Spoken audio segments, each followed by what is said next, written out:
Latest episode দেখুন একদম add free.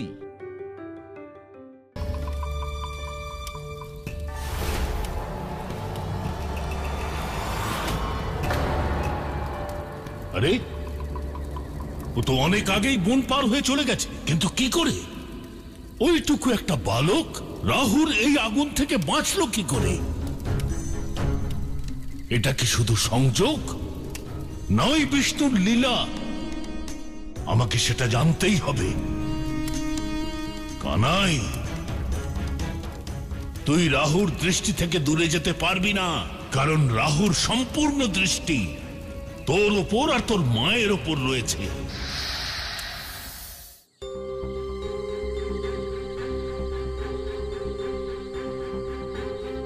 গৃহে থাকলে তো আমার একেবারেই খিদে পায় না, কিন্তু বনে এসে এত খিদে কেন পাচ্ছে? মা আমাকে গৃহ থেকে বের করে দিল, একটু মাখন তো খাইয়ে দিতে পারতো।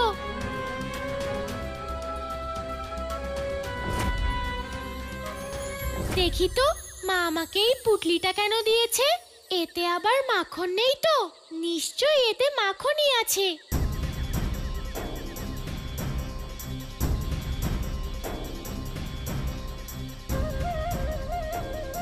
মাখন! আমি জানতাম মা আমার উপর যতই রাগ করুক, কিন্তু আমাকে মাখন দিতে কখনো ভুলবে না। যতক্ষণ ব্রজবাসী আর গোপালকেরা দুধ মাখনের অধিকার ফিরে না পাবে, ততক্ষণ আমি মাখন খাবো না। এই আমার প্রতিজ্ঞা। খিদের জন্য তো আমি প্রতিজ্ঞাই ভুলে গেছিলাম। মা বলে প্রাণ গেলেও প্রতিজ্ঞা ভঙ্গ করা ঠিক নয়। তাই আমার যতই খিদে পাক, আমি প্রতিজ্ঞা ভঙ্গ করব না। মাখন খেলে মায়ের হাতেই খাবো। কিন্তু খিদে তো বেড়েই চলেছে, কি করি?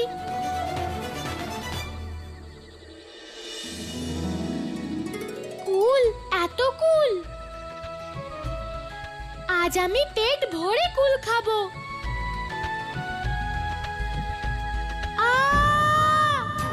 মা!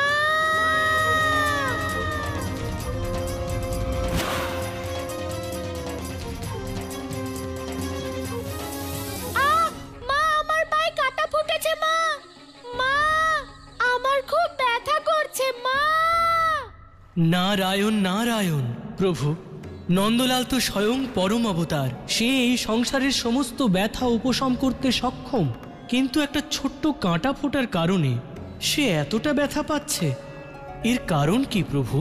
দেবর্ষি, এই কাঁটা কানাইয়ের পায়ে এক বিশেষ স্থানে ঢুকেছে, যাকে পদম বলে। এই পদমের ভেতরেই সংসারের সমস্ত আবেগ আর সমবেদনা অবস্থিত। এটাই সেই স্থান যেখানে কানাই সংসারের সমস্ত সুখ আর দুঃখকে নিজের অন্তরে স্থান দেয়।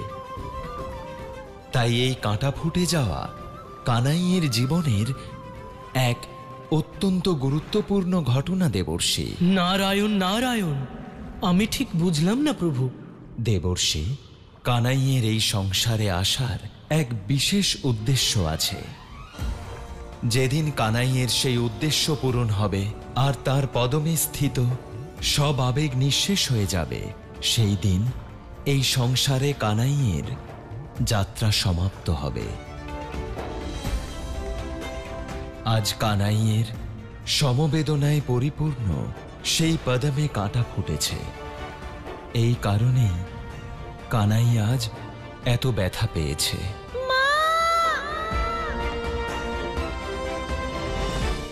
নারায়ণ নারায়ণ। কিন্তু প্রভু, এই সময় নন্দলালের বেদনার উপশম কিভাবে হবে? দেবর্ষি, বেদনার একটাই ঔষধ আছে, ভালোবাসা। কানাইয়ের এই বেদনার সেই উপশম করতে পারে যে তাকে নিঃস্বার্থভাবে ভালোবাসে। নারায়ণ নারায়ণ। আমি বুঝে গেছি প্রভু, আমি বুঝে গেছি। মা, আমি এই কাঁটা নিজে বের করতে পারবো না। মা! কানাই, আমার কানাই কোথায়?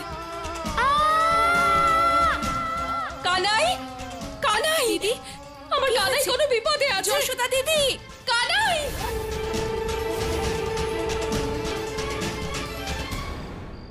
এটা অসম্ভব।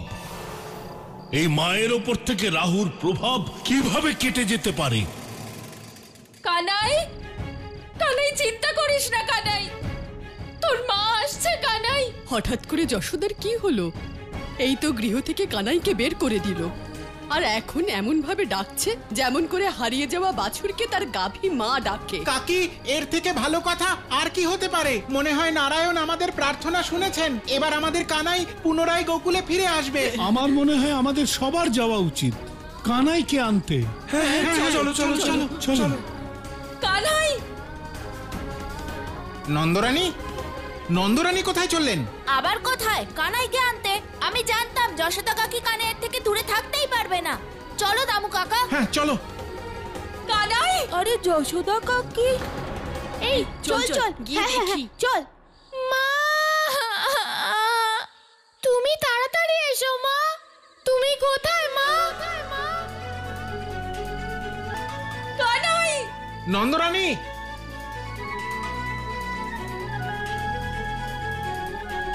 কানাই তুই কোথায় কানাই?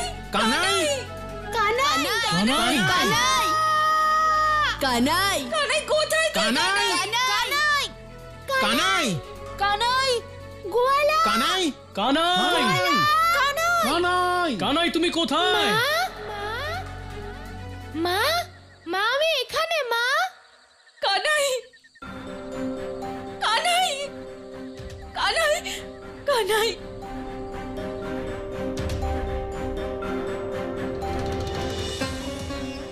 কানাই তুই ঠিক আছিস তো?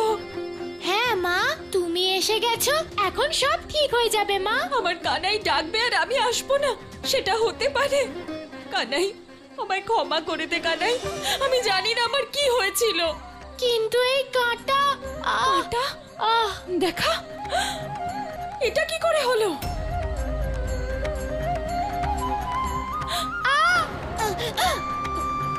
ব্যাস, এক্ষুনি ঠিক হয়ে যাবে।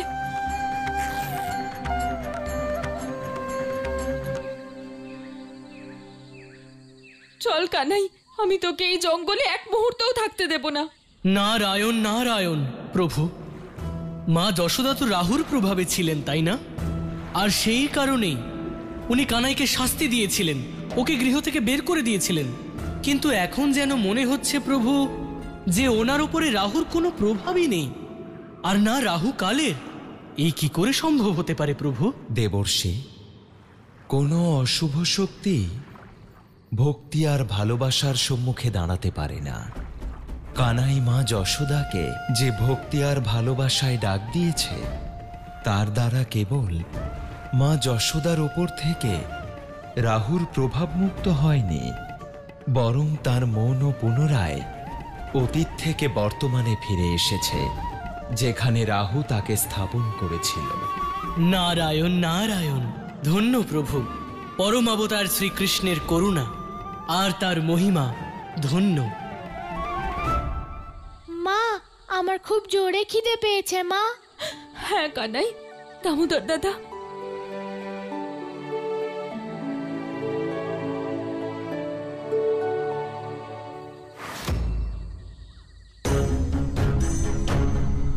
যে বালক রাহুর প্রচন্ড আগুনকে সহজেই পার করলো, সামান্য একটা কাঁটা ফুটায় তার এত ব্যথা। এই বালক তো রাহুকেও বিভ্রান্তিতে ফেলে দিল। এবার তো আমার এই রহস্যকে ভেদ করতেই হবে। গোকুলবাসীরা, মা বলে অপরাধী শুধু সেই নয় যে অত্যাচার করে, অপরাধী সেও হয় যে অপরাধ সহ্য করে। কিন্তু কানাই, কংসের অত্যাচার সহ্য করা ছাড়া আমাদের আর কি বা করবার আছে? কাকা, ভয়ের কারণে আমরা যদি আমাদের চোখ বন্ধ রাখি তাহলে আমরা কোনো পথ দেখতে পাবো না। তাই আমাদের সবাইকে একজোট হয়ে কংসের অন্যায়ের বিরুদ্ধে রুখে দাঁড়াতে হবে, কারণ যতদিন আমরা কংসকে ভয় পাবো ও আমাদের ভয় দেখাতেই থাকবে। কিন্তু কানাই, ও কংস, দেবতারাও ওকে ভয় পায়। ওর অত্যাচার শেষ করার একটাই মাত্র পথ আছে, যদি স্বয়ং নারায়ণ এসে ওর বিনাশ করেন। কাকা, মা বলে ভগবান আমাদের সাহায্য তখনই করেন যখন আমরা নিজেদেরকে সাহায্য করি। আমাদের তো এখন হারানোর কিছু নেই কংসের অত্যাচার ছাড়া। মা বলে নয়নম ছিনন্তি শস্ত্রাণি নয়নম ধরতি পাওয়াকা, অর্থাৎ আত্মাকে না কোনো অস্ত্র কাটতে পারে, না কোনো আগুন পোড়াতে পারে, না কোনো বায়ু শোকাতে পারে। তাহলে ভয় কিসের? তাই আজ তোমাদের সবাইকে সিদ্ধান্ত নিতেই হবে যে তোমরা সারা জীবন এই কষ্ট নিয়ে বেঁচে থাকবে, নাকি কংসের এই অত্যাচারের সম্মুখীন হয়ে ওর এই অত্যাচারের সমাপ্ত করবে। তুমি ঠিক বলেছো কানাই, এইভাবে বেঁচে থেকে কি লাভ? আমরা গোয়ালা হয়েও যদি আমাদের বাচ্চাদের দুধ আর মাখন খাওয়াতে না পারি, তাহলে এভাবে বেঁচে থাকার থেকে তো মৃত্যুই ভালো। তোমরা কি বলো? হ্যাঁ হ্যাঁ হ্যাঁ হ্যাঁ হ্যাঁ হ্যাঁ হ্যাঁ, যাই হয়ে যাক, আজ থেকে আমরা কংসকে এক ফোঁটা দুধও দেব না, এক কণা মাখনও দেব না। তোমরা কি বলো? হ্যাঁ হ্যাঁ আমরা দেব না, হ্যাঁ হ্যাঁ দেব না, দেব না, আমরা দেব না, কেউ দেব না, কিছুতেই দেব না। কংস মামা, মানুষের মন থেকে তোমার ভয় শেষ হচ্ছে। মামা, এবার এটা দেখতে হবে যে দুধ মাখন ছাড়া তোমার এই অত্যাচার কতদিন চালাতে পারো। এই গোকুলবাসীরা বড় চতুর হয়ে গেছে। কখনো মাখন লুকিয়ে রাখছে, কখনো দুধ লুকিয়ে রাখছে, আবার কখনো বলছে সব চুরি হয়ে গেছে। কিন্তু ভগবান কংসের নিয়ম, যে কর দিতে পারবে না তাকে দয়া দেখানো হবে না, কারণ শাসন দয়া দিয়ে নয়, ভয় দিয়ে চলে, ভয় দিয়ে।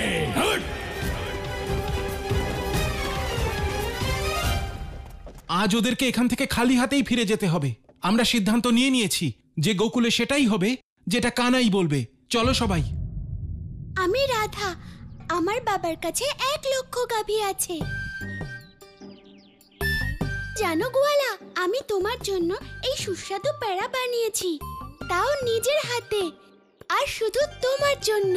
এগুলো সেই বর্ষানা থেকে বয়ে এনেছি। এত উপকার? গোপিনী, আমার উপর এত উপকার করার কোনো বিশেষ কারণ? গোয়ালা, তুমি তো এটা জানোই যে আমি কারো কথা শুনি না, শুধু নিজের মনের কথাই শুনি। আর আমার মন বলল আজ তোমাকে পেড়া খাওয়ানো উচিত, তাই আমি তোমার জন্য এই পেড়া এনেছি। তাই আমার মন বদলে যাবার আগে তুমি এই পেড়া খেয়ে নাও গোয়ালা। তুমি মনে হয় ভুলে যাচ্ছ গোপিনী, আমি পেড়া নয় মাখন খাই, মাখন। গোয়ালা, ভুলে তো তুমি যাচ্ছ যে তুমি রাধার কানাই, তাই তোমাকে সেটাই খেতে হবে যেটা রাধা আনবে। যখন আমি মাখন আনবো তখন তুমি মাখন খেও, কিন্তু এখন এই পেড়া খাও। এই গোপিনী আমার মাথা খাওয়ার আগে আমি এই পেড়াগুলো খেয়েই নি। দাও গোপিনী তোমার সুস্বাদু পেড়া। দাঁড়াও গোয়ালা, আমার একটা কথা আছে তোমার সাথে। তোমার নাম রাধা নয়, বরং বাধা হওয়া উচিত ছিল। তুমি কিছু বললে গোয়ালা? না তো, তুমি তো কিছু বলতে চাইছিলে। আমি বলছিলাম যে আমার জন্য তোমাকে এত কষ্ট করতে হলো। যশোদা মার বকা খেলে, মার খেলে, কাঁটা ফুটলো, এর জন্য আমি খুব দুঃখিত গোয়ালা। গোপিনী, তুমি আমার কাছে ক্ষমা চাইছো না তো? তাহলে তুমি একদম ঠিক করছো গোপিনী, কারণ মা বলে ক্ষমা চাইলে অপরাধ কিছুটা কমে যায়, বুঝলে? গোয়ালা, আমি কোনো অপরাধ করিনি, ভুল তো তুমি করেছো। তোমার ব্রজবাসীদের মাখন চুরি করা ঠিক হয়নি। আমি তো শুধু এটা বলতে চাইছিলাম যে তোমাকে যখন কেউ শাস্তি দেয় তখন আমারও কষ্ট হয়। গোপিনী, চিন্তিত হওয়ার কোনো প্রয়োজন নেই, কারণ তোমার কারণে গোকুলবাসীরা কংস মামাকে দুধ মাখন না দেওয়ার জন্য রাজি হয়েছে। কিন্তু আমি তো কাউকে কিছু বলিনি। ওই দিন তুমিই তো গোকুলবাসীদেরকে আমার সত্যটা বলেছিলে। গোকুলবাসীরা মাখন চোরার অন্য কেউ নয়, বরং আপনাদের সবার প্রিয় এই কানাই।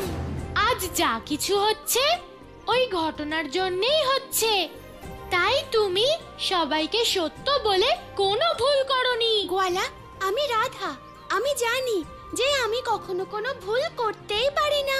এই গোপিনী কখনো শোধরাবে না। তুমি আবার কিছু বললে গোয়ালা? না গোপিনী, সব আমারই ভুল ছিল, তাই আমি তোমার কাছে ক্ষমা চাইছি। এবারই প্যারা খাই। কানাই, দামোদর কাকা। কানাই, কংসের সৈনিক আবার গোকুলে এসেছে গোকুলবাসীদের থেকে দুধ আর মাখন নিতে। তাড়াতাড়ি করো কানাই, তাড়াতাড়ি চলো। চলো।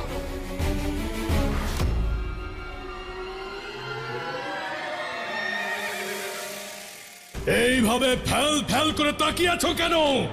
আমি কি তোমাদের আরতি করতে এসেছি? মাখন কোথায়? ভগবান কংসের কর নিয়ে এসো। মনে হচ্ছে এই নিস্তব্ধতা এইভাবে ভঙ্গ হবে না। ভগবান কংসের নিয়ম, যদি কেউ কর না দেয় তাহলে তার বেঁচে থাকারও কোনো অধিকার নেই। হ্যাঁ, দাঁড়াও।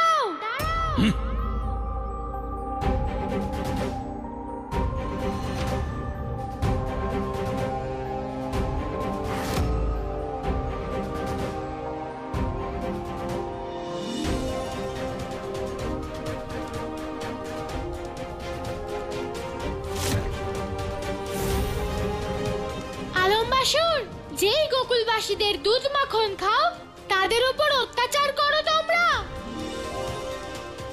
কানাই, এই কপট আলম্বাসুরের স্বভাব তো এইরকমই। প্রথমে মিত্রতা করে আর তারপরে নিজের মিত্রের সঙ্গেই ছলনা করে। বলশালী বলরাম, তোমার আমার কাছে কৃতজ্ঞ থাকা উচিত, কারণ আমি তোমার সাথে শুধু ছলনা করেছি, তোমার জীবন কেড়ে নেইনি। আলম্বাসুর, তুমি কাউকে কি জীবন দান করবে? চলে যাও, আমি তোমাকে জীবন দান করছি। চলে যাও এখান থেকে। হ্যাঁ আলম্বাসুর, গোকুলবাসীরা জেনে গেছে যে ওদের দুধ মাখনের ওপর প্রথম অধিকার কার। এত সময় লেগে গেল গোকুলবাসীদের এটা জানতে? পুরো ব্রজভূমি কথা জানে যে তোমাদের দুধ আর মাখনের ওপর শুধু ভগবান কংসেরই অধিকার আছে। আলম্বাসুর, যদি এই ভ্রমে কংস মামা থাকে যা তোমার রয়েছে, তাহলে যাও গিয়ে ওনার ভ্রম দূর করো, কারণ গোকুলবাসীরা সিদ্ধান্ত নিয়ে নিয়েছে তারা দুধ মাখন কাউকে দেবে না। না কংস মামাকে, না কংস মামার সৈনিকদের। নন্দলাল, এই সিদ্ধান্ত তারাই নেয় যাদের হাতে শক্তি আছে, তারা নয় যাদের হাত এখনো মায়ের আঁচল ধরে থাকে।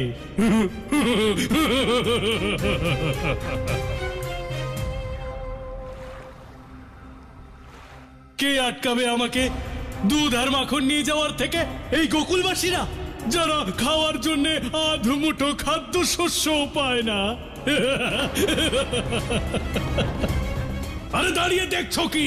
যাও এদের গৃহে আর নিঃশেষ করে এসো দুধের প্রত্যেকটা ফোঁটা আর মাখনের প্রত্যেকটা কণা। যাও। দাঁড়াও। সৈনিকরা, নিজেদের সেনাপতির আদেশ মানা তোমাদের ধর্ম, কিন্তু মা বলে নিজেদের কর্মফলের জন্য নিজেরাই দায়ী হই।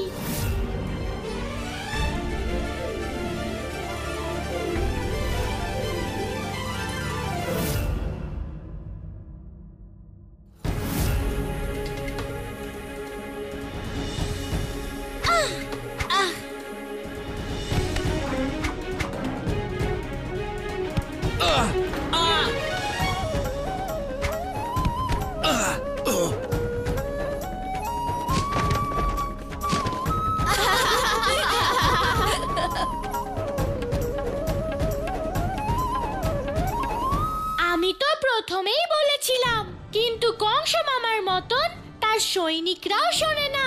এই দুঃসাহস দেখাচ্ছে ভগবান কংসের সৈন্যদের আটকানোর? আলম্বাসুর, কেবল সৈনিকরাই নয়, বরং গোকুলবাসীরা কংস মামাকেও আটকেছে নিজেদের ওপর অত্যাচার করা থেকে। আমিও দেখি যে আমাকে কে আটকায়।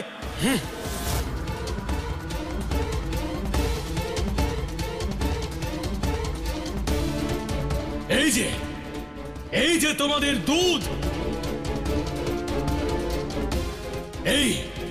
এই দুধ আমি নিয়ে যাব এবার আমার ভগবান কংসের কাছে। দেখি কে আটকাতে পারে আমাকে। গোয়ালা, মনে হচ্ছে আলম্বাসুর গোকুলের দুধ খায়নি কখনো। এই নাও, এবার এই আলম্বাসুরকেও গোকুলের দুধ পান করাও।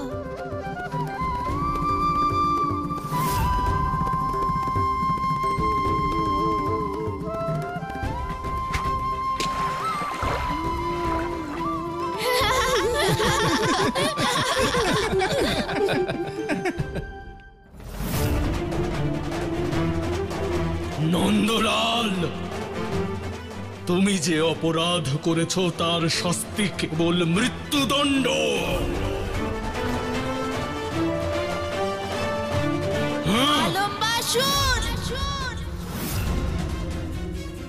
আগে সেই ছলনার শাস্তি ভোগ করো যেটা তুমি আমার সঙ্গে করেছিলে, আমার সখা সেজে। সখা বলরাম, এবার আমি না, বরং এবার তুমি নিজেই বিনাশ করবে তোমার আদরের ভাই কানাইকে।